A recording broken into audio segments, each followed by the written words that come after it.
नमस्कार दोस्तों, मेरा नाम है दीपक एंड स्वागत है आपका हमारा चैनल मार्केट पथ में। बात करेंगे इस वीडियो में इंडिया की लार्जेस्ट माइक्रो फाइनेंस कंपनी के बारे में एंड वो है क्रेडिट एक्सेस ग्रामीण के बारे में। देखो इसके पीछे आज लगभग 10% तक की तेजी है, तो उसके पीछे न्यूज़ क्या है उसके बारे में बात करेंगे, कंपनी के बारे में थोड़ा जानेंगे, चार्ट को भी एनालाइज करेंगे, रिजल्ट को भी देखेंगे। तो अगर आप चैनल पर नए हैं तो चैनल को सब्सक्राइब कर लें ऐसे ही रेगुलर वीडियोज़ के लिए। एंड डिस्क्रिप्शन में टेलीग्राम का लिंक दिया हुआ है, वहाँ पे ज्वाइन करना मत भूलें। तो देखो कंपनी जो है मैंने आपको बताया माइक्रो फाइनेंस रिलेटेड कंपनी है क्रेडिट एक्सेस ग्रामीण, ठीक है। तो देखो कंपनी वाइज थोड़ा जानते हैं, चलते हैं इसके अबाउट पे, मैंने ऑलरेडी ओपन करके रखा हुआ है। तो कंपनी जो है ना वो देखो यहाँ पे लिखा हुआ है लिस्टेड एनएससी बीएससी पे and also the largest micro finance institution है इंडिया की।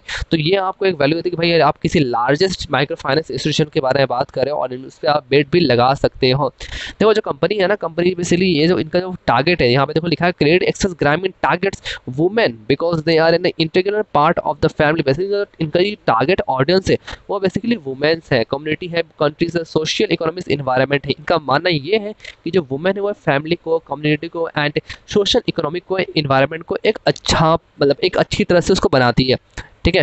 देखो इसका मतलब समझ में आता है कि कंपनी की जो टारगेट ऑडियंस है वो बेसिकली वुमेन्स है। यहाँ पे देखो कंपनी जो है वो ऑफर करती है collateral free loan as well as other services to women from the poor and the low income household with the aim of the creating equal opportunities and inclusive development of both.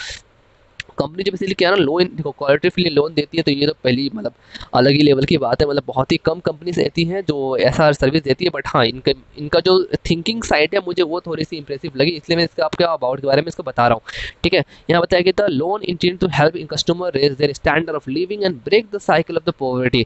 Nice, company की thinking जो अच्छी है। तो company का overall अगर आप about पढ़ोगे तो काफ़ी ही इंटरेस्टिंग मुझे इनका बिजनेस एंड थिंकिंग की बात करूँ तो वो मुझे काफ़ी इंटरेस्टिंग लग रही है।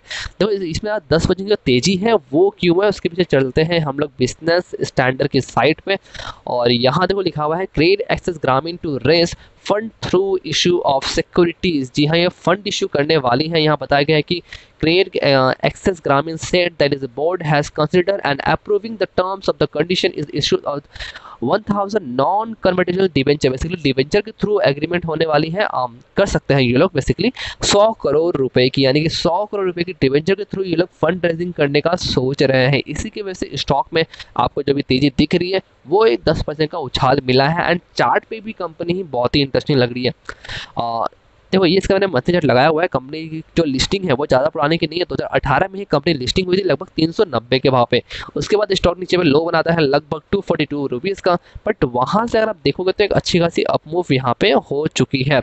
स्टॉक ने ऑल टाइम हाई जो बनाया था 2000 फरवरी में ही बनाया था लगभग 1000 रुपए का, बट उसके बनाने के बाद स्टॉक में गिरावट है और स्टॉक ने लो बना दिया अप्रैल में 305 रुपये 20 पैसे का। तो अगर अभी इसकी मैं मंथली चार्ट को ही अगर स्टडी करूँ तो मुझे यहाँ से मैं इसको हटाया था फिलहाल के लिए, तो नीचे में तो आप सपोर्ट समझ गए हो, नीचे में सपोर्ट है वो लगभग 300 रुपये के आसपास सपोर्ट इसका दिख रहा है। एंड ऊपर में जो 1000 रुपये का इसका आप रजिस्ट्रेशन जो हमारा इसका टारगेट भी हो सकता है। देखो स्टॉक जो है ना मैं आपको दिखाता हूँ, स्टॉक ये ऊपर के लेवल से ना देखो ये कंटिन्यूसली यहाँ पे एक रेजिस्टेंस खा के गिर रही है, ठीक है। मैं मंथली चार्ट को स्टडी कर रहा हूँ, बट अब देखो नीचे के लेवल से ना एक सपोर्ट बनाते हुए भी ऊपर चल रही है, जो कि मुझे यहाँ पे एक अच्छा दिख रहा है। आप देख सकते हो यहाँ पे अगर एक ब्रेकआउट की सिचुएशन दिख रही है, ये तो मैं मंथली चार्ट स्टडी कर रहा हूँ, सॉरी ये यहाँ पे हम लोग वीकली चार्ट स्टडी कर रहे हैं, ठीक है। बिकॉज देखो मंथली चार्ट बहुत ही ज़्यादा नहीं होगा, हाँ ये देखो, तो हम लोग जो स्टडी कर रहे हैं वो यहाँ पे वीकली चार्ट का कर रहे हैं, ठीक है। तो वीकली चार्ट में आपको जो यहाँ पे सपोर्ट दिख रहा है ऊपर की तरफ में स्टॉक वहाँ पे रेजिस्टेंस लगा के यहाँ पे नीचे तक गिरता गया, बट नीचे में देखो सपोर्ट यहाँ पे स्टॉक का एक बनते हुए दिख रहा है और ये सपोर्ट कंटिन्यू कर रहा है। इस लाइन को स्टॉक ब्रेक नहीं कर पा रहे, गिरावट आई बट फिर भी देखो यहाँ पे दोजी दोजी बनाया बट इसी ही लेवल पे रहा, तो इसका आप एक स्ट्रॉन्ग सपोर्ट मान सकते हो। एक बार देखते हैं हम लोग सर डेली चार्ट पे। तो देखो डेली चार्ट पे आपको वही फॉर्मेट दिख रहा है, स्ट्रॉन्ग सपोर्ट या एक स्ट्रॉन्ग आप बोल सकते हैं यहाँ पे पुल बैक आया है नीचे की तरफ से एंड वो लेवल है लगभग आज की बात करो तो आज लगभग इसकी ओपनिंग हुई थी 605 में, लो बनाया इसने 592 का और हाई बना दिया 666 रुपए का, लगभग ऑलमोस्ट 10% तक की तेजी इसमें थी। और अगर आप इसका वॉल्यूम भी देखा तो वॉल्यूम भी यहाँ पे मुझे एक अच्छी खासी वॉल्यूम यहाँ पे दिख रही है। तो इस अकॉर्डिंग यहाँ से अभी जो स्ट्रॉन्ग ग्रीन कैंडल यहाँ पे बना है तो हो सकता है स्टॉक जो है इस लेवल को ब्रेक करके नीचे ना आए, यही से एक अच्छा मूवमेंट देखें, यहाँ से एक ब्रेकआउट की सिचुएशन हो सकती है, ठीक है। मैं पहले इसको हटा देता हूँ, इसको भी मैं हटा देता हूँ, चलते हैं पहले वीकली चार्ट पे। तो देखो इसमें अगर पोजीशन आप लेना चाहते हो तो पोजीशन आप कैसे ले सकते हो। मेरा मानना है कि इसमें आप ना शॉर्ट से लेकर लॉन्ग टर्म का व्यू ले सकते हो, बिकॉज स्टॉक में जो तेजी है मुझे लगता है ये आगे भी कंटिन्यू हो सकती है। और स्टॉक अपना ऑल टाइम हाई जो है जो 1000 रुपये का, यानी कि 3 डिजिट में इन्वेस्ट करो 4 डिजिट के लिए, तो इसका जो लो बनाया है इसने रिसेंटली वो 592 रुपये का बनाया। मुझे चांसेस बहुत ही कम लग रही है कि इसको स्टॉक ये 592 का जो लेवल है इसको तोड़ के स्टॉक नीचे जाएगा। ठीक है, तो स्टॉप लॉस अपन बहुत ही छोटा लगता है, स्टॉप लॉस आप रख सकते हो ना भी तो 580 का आप स्टॉप लॉस लेके इसको आप पोजीशन बना सकते हैं। इसमें 580 रहेगा, या फिर अगर थोड़ा सा और सेफ रहना है तो वो लेवल यहाँ तक का बैठ पा रहा है जो कि लगभग 543 यानी कि 550 का लेवल है। तो 550 का आप स्टॉप लॉस रख सकते हो अगर आपको थोड़ा सा सेफ लेना है, या फिर या फिर आप मान के चलो तो आप 570 या 580 के स्टॉप लॉस के साथ भी 700 से या फिर 650 के प्राइस पे इसमें आप एंट्री बना सकते हो। टारगेट के बाद को जैसे ही स्टॉक एक बार यहाँ पे 800 का लेवल ब्रेक करेगा, 800 का लेवल ब्रेक करने के बाद ही स्टॉक आपको सीधा 1000 के पार यहाँ पे चार्ट पे जाते हुए दिखता है। और हाँ, 1000 में आपका हमारा टारगेट रहेगा और एंट्री प्राइस रहेगी 650 से लेकर 700 तक की। ठीक है, तो एक बार इसका हम रिजल्ट भी देख लेते हैं, इसकी रिजल्ट कैसी थी। तो यहाँ पे देखो ये क्वार्टरली से मैंने लगा के रखे हुए, जैसे को पता है एनबीएफसी की बहुत ही हालत खराब हुई थी, एंड ये जो कंपनी है ये बेसिकली माइक्रो फाइनेंस में इनका फोकस है।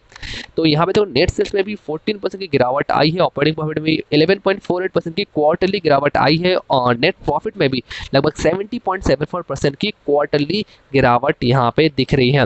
बट देखो कंपनी की जो मार्जिन है वो लगभग 47.11% के साथ बना के रखी हुई है।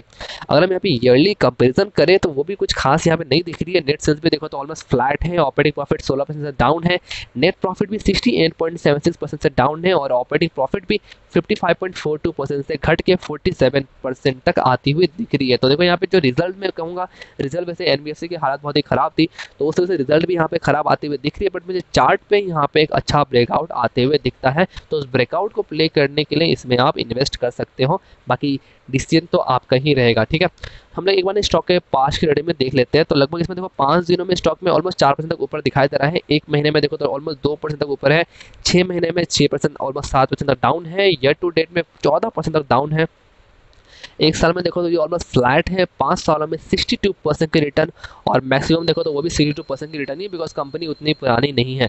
जो कंपनी ने है वो एक मिड कैप स्टॉक है, 9613 करोड़ की ही मार्केट कैप है। ठीक है, शेयर होल्डिंग पैटर्न देखते हैं तो देखो प्रोमोटर के हाथ में कोई भी आप प्रोमोटर होल्डिंग नहीं दिखाई दे रही है। एफआईएस के पास 10.8% की होल्डिंग है, म्यूचुअल फंड के पास भी 7.11% की स्ट्रॉन्ग होल्डिंग है, नॉन इंस्टीट्यूशनल इन्वेस्टर के पास में 6.67% की होल्डिंग है, डीआईएस के पास 76.14% की होल्डिंग है। जो डीआईएस है वही कंपनी के यहाँ पे प्रमोटर है।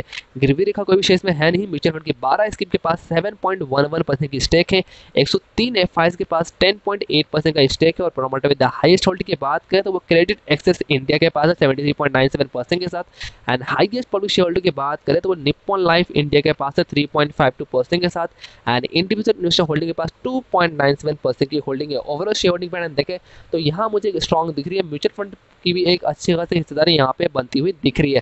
तो देखो कंपनी जो है ओवरऑल मुझे ठीक है, चार्ट पे मुझे यहाँ पे रिस्क टू रिवॉर्ड रेशियो काफी अच्छा बनते हुए दिख रहा है, तो इसके अकॉर्डिंग इसमें आप एंट्री ले सकते हो। बाकी पैसा आपका, डिसीजन आपका। वीडियो अच्छी लगे तो वीडियो को लाइक शेयर, चैनल को सब्सक्राइब करना मत भूलें। मिलते हैं दूसरे वीडियो में, तब तक के लिए धन्यवाद।